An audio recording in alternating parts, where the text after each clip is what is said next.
네, 정치가 있는 저녁 정가는 조혜진 국민의힘 의원 그리고 김영배 더불어민주당 의원과 함께 정치권 소식 다뤄보겠습니다. 안녕하세요. 예, 반갑습니다. 네, 지금 정치권에 여러 가지 현안이 있습니다만 조금 전에 이제 속보가 들어온 게 있었죠. 이준석 국민의힘 전 대표에 대한 경찰 수사 결과가 나왔습니다. 속보로 이준석 전 대표의 성접대 의혹 등 여러 가지 혐의에 대해서 수사를 해왔는데 서울경찰청이 일단 알선 수재 혐의 등에 대해서는 불송치 결정을 내렸죠. 예. 자, 지금 이제 국민의힘 그 내용과 관련해서 중요한 문제이기 때문에 자, 이 문제부터 좀 얘기를 나눠보겠습니다. 국민의힘에서는 지금 이준석 전 대표에 대한 이제 추가 징계도 지금 진행이 되고 있는 그런 과정이고 이달 말에는 이제 가처분에 대해서 이 법원이 어떤 결정을 내릴지도 초미의 관심사인데 경찰 수사 결과가 상당히 좀 어떤 상관관계가 있을 수도 있지 않을까. 그래서 정치권에서도 어떤 결과가 나오는지 눈여겨보고 있었는데 불송치 결정이 나왔습니다. 특히 알선 수재 등 혐의에 대해서는 불송치 결정을 내렸는데 이 구체적인 불송치 사유에 대해서도 확인해 줄 수 없다라고 이제 얘기를 했어요. 하지만 또 동시에 증거 인멸 및 무고 등 고발 사건에 대해서는 또 계속 수사할 예정이다. 뭐 이런 결과가 나왔습니다. 어떻게 보셨습니까? 그 두 가지 건인데 성접대 관련해서는 2013년, 2015년 그 다음에 무고 관련해서 또 이제 최근에 가세현 그 고발한 거 그게 이제 2013년에 아이카이스트 김성진 대표로부터 성접대를 받고 또 금품을 받았다는 그 혐의에 대해서는 공소시효가 지나서 불송치한다. 그 혐의가 사실이다 아니다 이야기는 안 하고 공소시효가 지나서 불송치한다. 그렇게 이야기했고 2015년도에 또 성접대 의혹에 대해서는 공소시효는 남아있지만 증거 불충분이다. 그러니까 사실 확인이 안 된다는 이야기죠. 그래서 불송치한다. 이렇게 이야기했는데 그러면서 이준석 대표가 이 일을 폭로한 가세연에 대해서 무고 혐의로 이제 그러니까 무고 혐의가 아니죠. 그 명예훼손으로 이제 그 고소한 거를 또 어떤 변호사가 그 이준석 대표를 무고로 또 고소를 고발을 했거든요. 그거는 또 계속 조사를 한다는 거예요.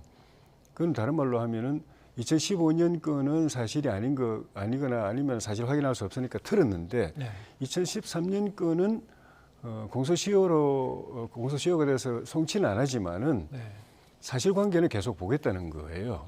그래서 사실로 확인이 되면은 이준석 대표가 그 가세연을 고소한 것이 무고가 된다. 그리고 그러니까 그 성접대 자체는 공소시효가 지나서 처벌할 수 없지만은 가세연을 고소한 거는 무고가 된다. 2013년 건도 확인해 보니까 아니거나 아니면 증거 확보가 안 된다 하면은 무고도 또 이제 그 혐의 없는 것이 되겠죠. 그래서 이 대표로서는 2015년 건이 불송치된 거는 뭐 잘 털렸는데 털어졌는데 다 해결이 됐는데 2013년 건을 계속 조사하고 거기에서 성접대나 금품 받은 것이 사실로 밝혀지면은 정치적으로도 이제 타격이 있지만 무고가 또 그 유죄로 또 송치가 될 수 있거든요. 그래서 좀 머리 아픈 일이 더 남아 있는 것이 되고 그래서 근데 당윤리위원회는 직접 이 경찰 수사 결과를 근거로 해서 그 징계를 심의하겠다고 윤리위를 소집한 게 아니고 지난번 1차 윤리위에서 당원권 정지되고 난 뒤에 이 대표가 했던 그런 그 좀 극단적인 언행들 대통령을 공격하고 당에 대해서 또 계속 무차별 소송하고 했던 요거를 해당 행위로 규정해가지고 징계하려고 소집한 거기 때문에 직접적으로는 이번 수사 결과는 관계는 없죠. 그런데 분위기상으로는 또 관계가 조금 있을 수는 있죠. 여론의 흐름과도 좀 영향이 있을 수 있습니다. 국민들이 볼 때는 경찰에서는 일단은 세세한 내용을 이렇게 보면은 여전히 이 대표로서는 계속 경찰 조사를 받아야 되는 입장이지만 뭐 이렇게 그 무혐의 불송치 결정이 내려졌다고 이렇게 그냥 단순하게 여론이 국민들이 이해할 때는 불송치 됐는데 왜 그 당에서는 또 계속 그 징계를 밀어붙이나 이런 여론이 형성될 수 있기 때문에 그런 부분은 윤리위로서는 부담이 되겠죠. 추가 징계에도 변수가 될 수는 있다. 이 여론 흐름과 관련해서는 그 결론에 영향을 줄지는 모르겠지만은 뭐 변수가 된다면 될 수는 있겠죠. 예. 오늘 이제 경찰 발표 내용을 다시 한번 정리를 해보면은 지금 말씀하신 대로 이제 공소시효와 관련해서는 2013년 그 혐의에 대해서는 이제 불송치 결정을 내렸는데 그게 이제 공소시효과 관련해서 그렇게 한 거고 2015년 건과 관련해서는 지금 이제 이 증거가 없다는 그 내용이라고 좀 설명을 해주셨고요. 하지만 이제 증거 일면 및 무고 등 고발 사건에 대해서 이제 계속 수사할 예정이기 때문에 만약에 무고 건과 관련해서 다시 나중에 이 혐의가 입증된다면 그 부분은 이제 다시 이 소위 얘기하는 그 이 성상납과 관련된 건과도 이제 연동이 되는 그런 상황이기도 하죠. 사법적으로는 그래서 아직까지 이제 그렇죠. 불씨는 남아 있다 이렇게 봐야 되겠군요. 그렇죠. 네. 사법적으로는 그러한데요.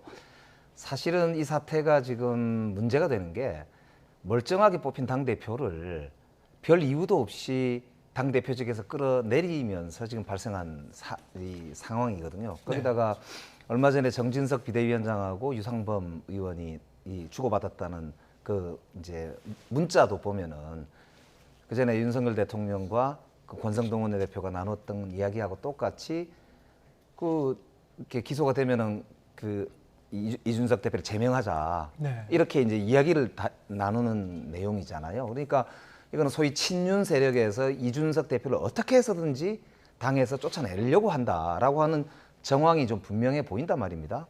그렇기 때문에 이 사건은 사실은 유죄냐 무죄냐 무슨 죄가 있느냐 이런 문제와는 변론으로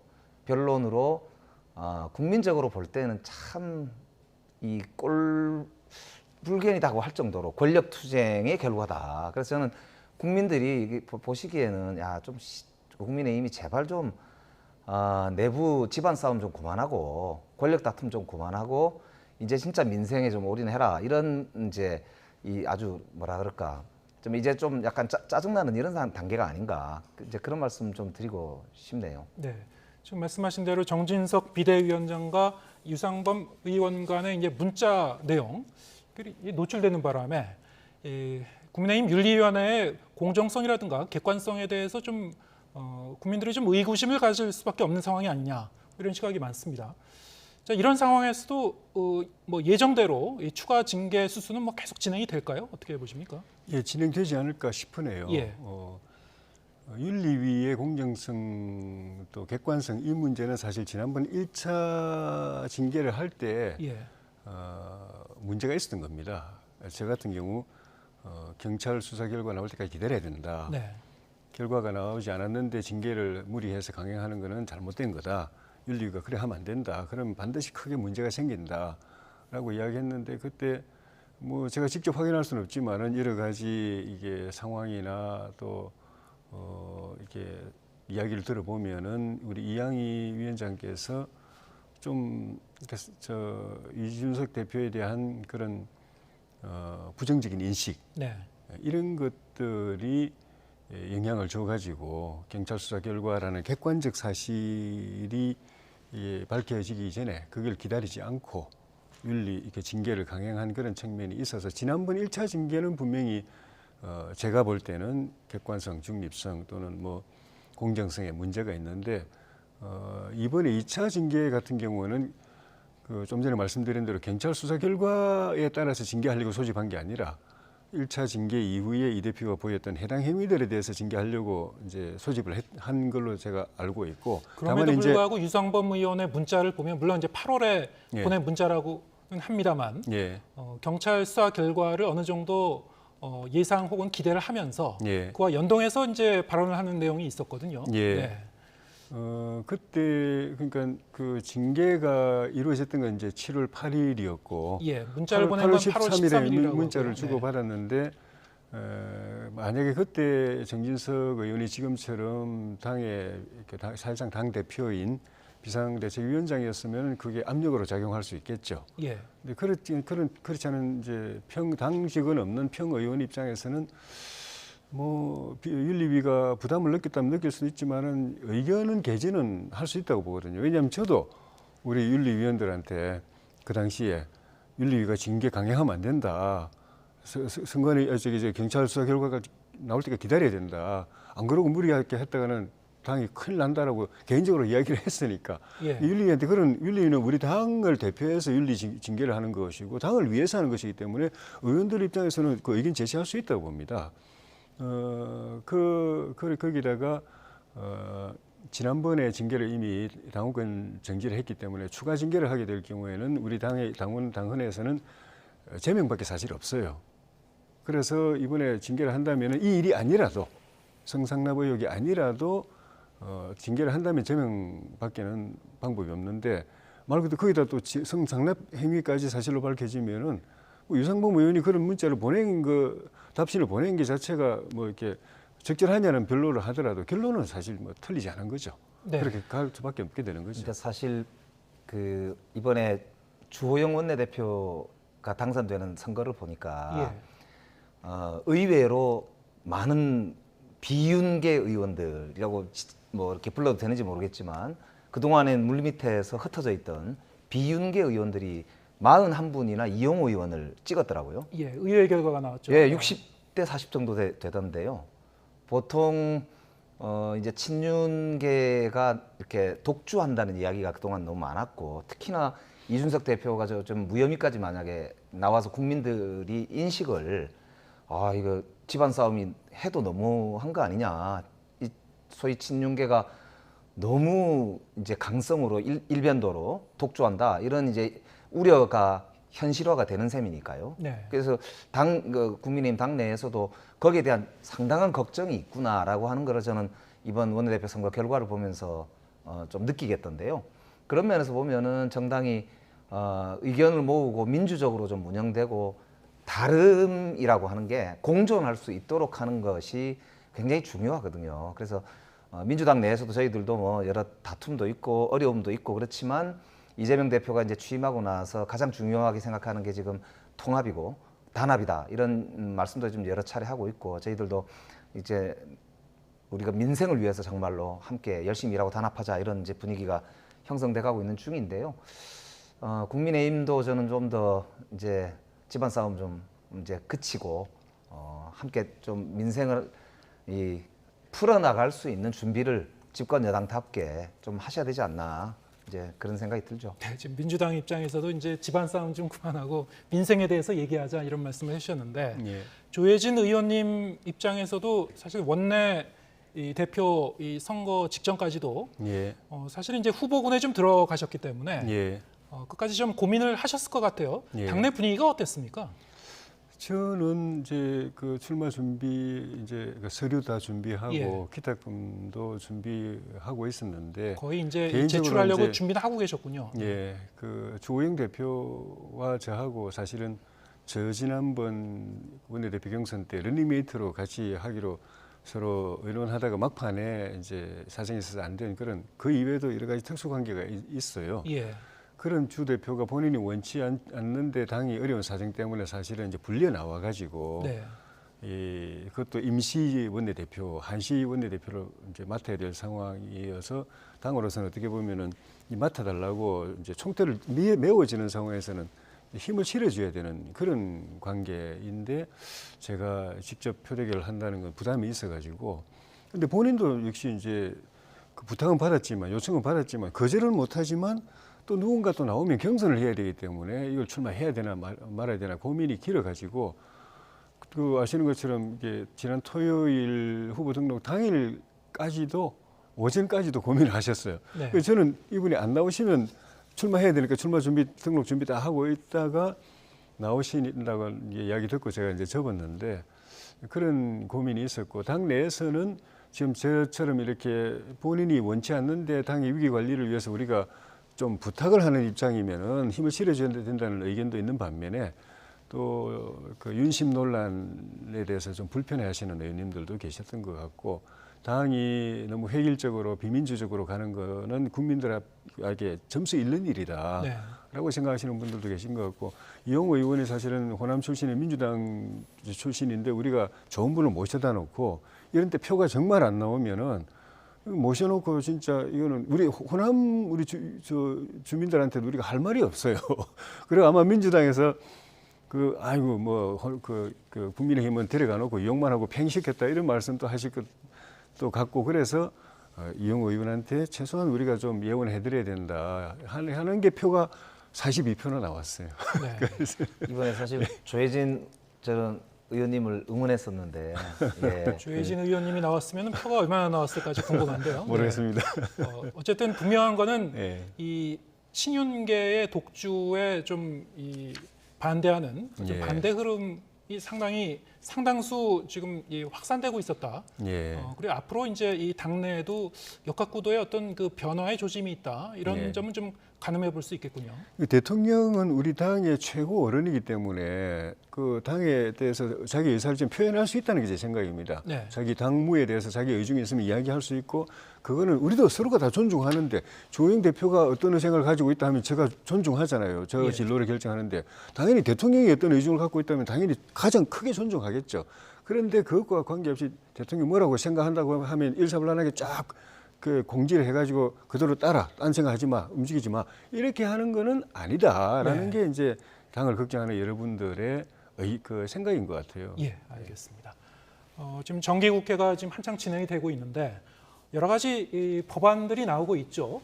민주당에서도 뭐 22개 법안 가운데 특히 7개 법안에 대해서 지금 집중적으로 추진 의지를 밝히고 있고 그 여러 가지 법안 중에서 또 이제 김영배 의원께서 직접 이제 추진하고 계신 그 대표 발의하신 이제 법안이 있더라고요. 네.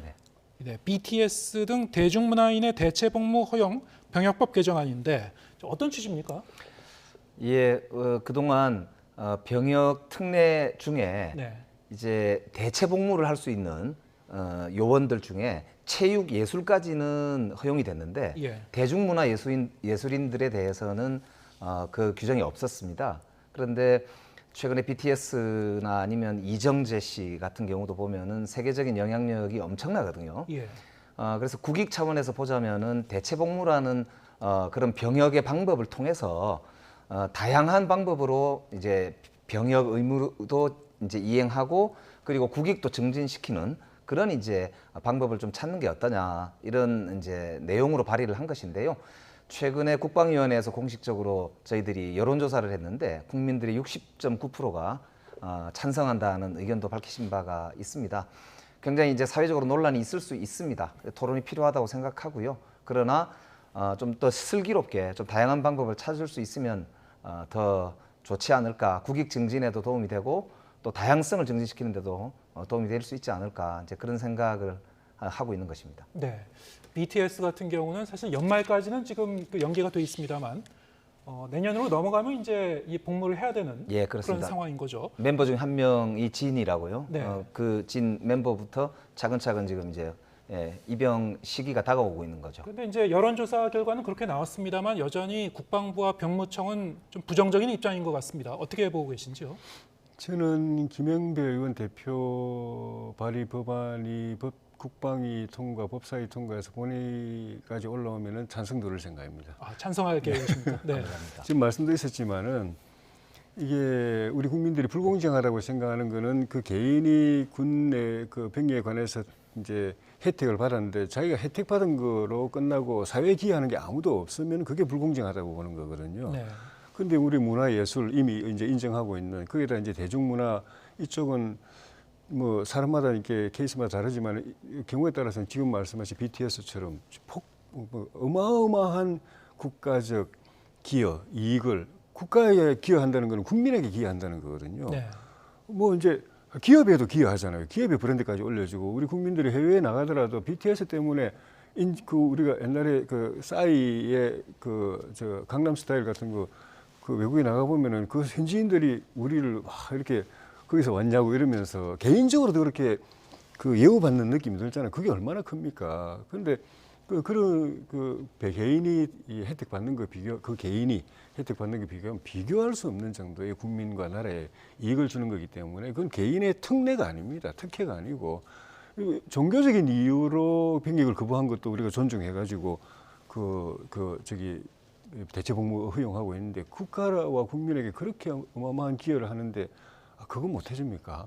네. 그 사람을 위해서 아니라 우리 자신을 위해서 또 우리 얼마든지 할 수 있잖아요. 국위를 선양하고 이제 국가 이익에 이제 기여를 했기 때문에 네. 이를테면 뭐 올림픽이나 월드컵 나가서 좋은 성적을 거둔 것과 거의 비슷한 맥락에서 이런 BTS만 사람들에게도, 놓고 보면 비교도 안 될 정도죠. 오히려. 예. 특혜를 줄 수 있다, 예. 병역 특혜를 줄 수 있다 이런 입장이시고 사실 이제 병역 문제는 우리 사회에서 상당히 또 이제 예민하고 예. 여러 가지로 의견이 좀 엇갈리는 문제이기도 하기 때문에 이번 국회에서 좀 더 이제 심도 있는 그런 논의가 됐으면 좋겠습니다. 오늘 말씀은 여기까지 듣겠습니다. 조혜진 국민의힘 의원 그리고 김영배 더불어민주당 의원과 함께했습니다. 고맙습니다. 고맙습니다. 고맙습니다.